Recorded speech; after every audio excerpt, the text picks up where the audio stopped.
ఇంట్లో ఉన్న బంగారాన్ని విడిపించి ఆ రోజు ఆన్లైన్ రేటుకే మేము కొంటాం. Sharma gold company. Hi hello welcome to Suman TV. నేను మీ రోషన్. సో హాయ్ షకిల గారు. హాయ్. బిగ్ బాస్కి వచ్చిన తర్వాత ఉంది 2 వీక్స్ అయినా కానీ అందరు మనసులను దోచుకున్నారు. నా వల్ల కాదు పార్షియల్గా ఉండటం, నాకు అందరూ కావాలా. మీ జీవితంలో చెప్పాలంటే చాలా చూసి వచ్చారు కాబట్టి వేరే వాళ్ళని హర్ట్ చేయడం ఇష్టం ఉండదా, లేకపోతే వేరే కారణం ఏముంది? వేరే వాళ్ళని హర్ట్ చేసే దానికోసం మనం పుట్ల మళ్ళీ వాళ్ళతో పిలిచి సిగ్గు లేకుండా మాట్లాడతా. షకిల గారు ఊరికే నమ్మి మోసపోతూ ఉంటారు. ఆమెకు నమ్మటం అదొక వీక్నెస్. ఆ వీక్నెస్ మీద అందరు కొట్టేస్తారు ఆమె గట్టిగా. నిన్ను నమ్మి ఈ ఇంటర్వ్యూలో కూర్చున్నాను, ఇప్పుడు తెలుసుకుంటా వాళ్ళు మోసం చేశారు అని. గివప్ ఉండదు ఉంటే కదా గివప్ ఇచ్చేదాన్ని. అసలు మీ లైఫ్లో సూసైడ్ చేసుకుందామని నేను అప్పుడప్పుడు చేస్తా, ముక్కు మూసుకుంటా. బిగ్ బాస్లో 2 వీక్స్ ఉన్నారు కదా, 1 డే ఉంటే తెలిసిపోతుంది అసలు బిగ్ బాస్ హౌస్ అంటే ఏంటి, బిగ్ బాస్ అంటే ఏంటి, ఉన్న కంటెస్టెంట్లు అంటే ఏంటి. జెన్యూన్ ఆర్ ఫేక్ ఎవరు అనిపించారు మీకు లోపల? పల్లవి ప్రసాద్, నేను అప్పటి నుంచి చెప్తున్నాను, తన ఫ్యాన్స్ ఇది చూసి నా మీద కోప్పడితే కూడా I just don't care. Because కొంచెంగా ఇట్టు కూర్చొని మళ్ళీ ఇట్టు కూర్చొని మళ్ళీ ఇట్టు కూర్చొని మళ్ళీ కాల్ ఇట్టు వేసావు. ఆ యాటిట్యూడ్ నాకు నచ్చదు. అంటే సిగరెట్ అనేది ఎప్పుడు అలవాటు చేసుకున్నారు షకిల గారు? టైం మీ అంటే ఏ టైంలో? నాకు 16 17. డ్రింక్ ఎప్పుడన్నా అకేషన్? ముందంతా రోజు తాగేది. మలయాళంలో మీరు ఒక స్టార్ అంతే. ఎక్కడ పుట్టాము, ఎక్కడ పెరిగాము, ఎక్కడ స్టార్ అయ్యామంటే చూడండి అన్ని రాసి ఉన్నది ఆల్రెడీ జరగాలి. ప్రతి ఊర్లో ఒక థియేటర్ అయితే కేవలం మీ సినిమాల కోసమే పెట్టుంటారు. ఇలాంటి జర్నీ చూసి వచ్చిన తర్వాత హెడ్ వెయిట్ అనేది భయంకరంగా పెరగాలి. ఒక పేరు వచ్చినప్పుడు ఆ పేరు నాకు వచ్చిందనే తెలియదు.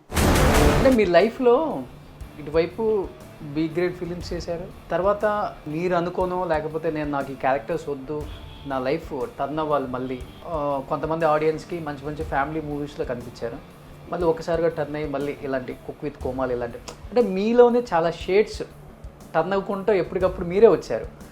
దీనికి మెయిన్ ఎవరు మీ వెనకుండి ఇంత సపోర్ట్? ఇక్కడ వాళ్ళు చెప్పేది ఒక కథ, వాళ్ళు తీసేది ఒక కథ, దాంట్లో బిట్లు జాయిన్ చేసి. నాకు ఒక బాయ్ ఫ్రెండ్ ఉండేవాడు, సరే ఇంకా సెటిల్ అయిపోతాం, డబ్బులు లేవు అంటే ఈడు మాత్రం ఎందుకుంటాడు కూడా.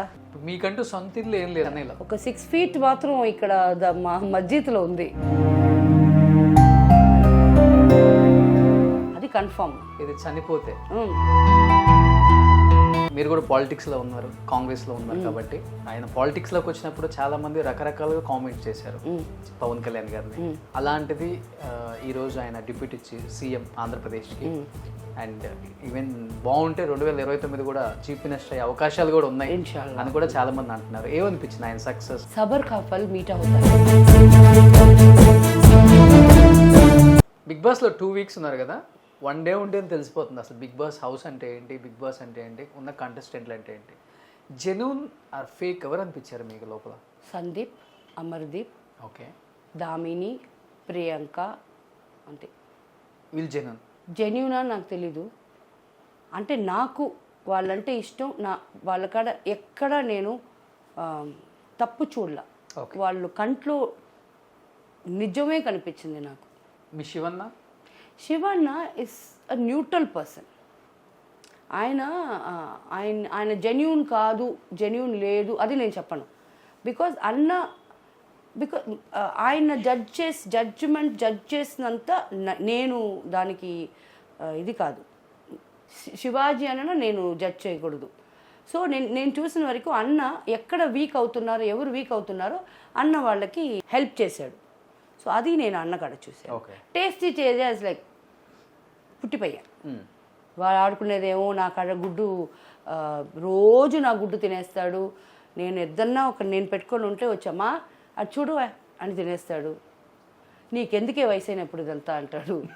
ఎందుకే తింటావు నువ్వు తినబాక అంటాడు. ఓకే, అలాగా. పల్లవి ప్రసాద్, నేను అప్పటి నుంచి చెప్తున్నాను, తన ఫ్యాన్స్ ఇది చూసి నా మీద కోప్పడితే కూడా I just don't care. Because వచ్చినప్పుడు ఇలా వచ్చి దాని తర్వాత అందరు ముందు అఫ్ కోర్స్ నువ్వు స్టేటస్ వదిలేయి, ఆర్టిస్టులు నువ్వు పెద్ద నీ కాడ డబ్బులు ఎక్కడున్నాయి, నా కాడ డబ్బులు ఎక్కడున్నాయి అది వదిలేయి. అట్లీస్ట్ వాళ్ళందరూ సీనియర్ ఆర్టిస్ట్. అవును అవును అవును. కొంచెం కొంచెంగా ఇట్టు కూర్చొని మళ్ళీ ఇట్టు కూర్చొని మళ్ళీ కాలు ఇట్టు వేసావు. సో అది నేను చూశాను, అప్పుడు నాకు అది నచ్చల. సో దీంట్లో జెన్యూన్ ఫేక్ వద్దు, ఆ యాటిట్యూడ్ నాకు నచ్చల. సో ఏదన్నా స్ట్రైట్ ఫార్వర్డ్. అసలు మీకు బిగ్ బాస్కి మీరే కరెక్ట్. మరి ఎందుకు పంపించారు అర్థం కాదు నాకు. అందుకే చెప్పాను కదా, వాళ్ళకి ఒక పబ్లిసిటీ కోసం పిలిపించుకున్నారు, అది పబ్లిసిటీ అయిపోయి పంపించేశారు అంతే. సో ఇప్పుడు ఏంటి తెలుగులో ఏమైనా చేస్తున్నారు మూవీస్? బిగ్ బాస్ తర్వాత ఏమైనా ప్లస్ అయిందా మీకు? ఎంతమందికి ప్లస్ అయిందని మాత్రం చెప్తావా? బిగ్ బాస్లో వెళ్ళినా ఎంతమందికి ప్లస్ అయ్యింది. ఓకే, వాళ్ళు భయపడి వాళ్ళు చేసిన వెర్రి విషయాలకి బయటకు వచ్చి పెళ్ళిళ్ళు చేసుకున్నారు, పెళ్ళిళ్ళు చేసుకోపోతున్నారు, గొడవలు చేసుకునే వాళ్ళు ఒకటయ్యారు. అదే అయింది తప్ప ఎవరు ఎంత సినిమాలు వచ్చింది ఎంతమంది చెప్పవయ్యా, నాకు తెలియదు. 1 నుంచి ఎవరికి లేదు. మరి నన్ను మాత్రం నన్ను అడుగుతున్నావు. ఇవన్నీ వెళ్ళక ముందే తెలుసు కదా మీకు? నాకు తెలుసు. నేను ఎప్పుడు బిగ్ బాస్ బెస్ట్ ప్లాట్ఫామ్, నన్ను నేను ప్రూఫ్ చేసుకునేదానికి నేను ఎప్పుడు చెప్పాను అవన్నీ. నేను ఏదన్నా చెప్పానా? పిలిచారు, పేమెంట్ ఇచ్చారు, వెళ్ళాను, వచ్చాను. ఆ తప్ప బిగ్ బాస్కి వెళ్ళి వచ్చిందా అక్కడ నాగార్జున సార్ తప్ప ఇంకెవరికి దాంట్లో ప్లస్ ఉండదు. వాళ్ళదే స్టూడియో, ఆయనే హోస్ట్, అంతా ఆయనకే, అది మంచిది ఆయనకే జరుగుతుంది తప్ప పెద్ద మిగతా వాళ్ళకి ఉందంటే నేను చూడలా. ఇంకా మీరు చూసారేమో నాకు నేను కూడా చూడలే. టీవీలో మీ పర్సనల్ అండ్ బిజినెస్ ప్రమోషన్స్ కోసం కింది నెంబర్కి కాంటాక్ట్ చేయండి.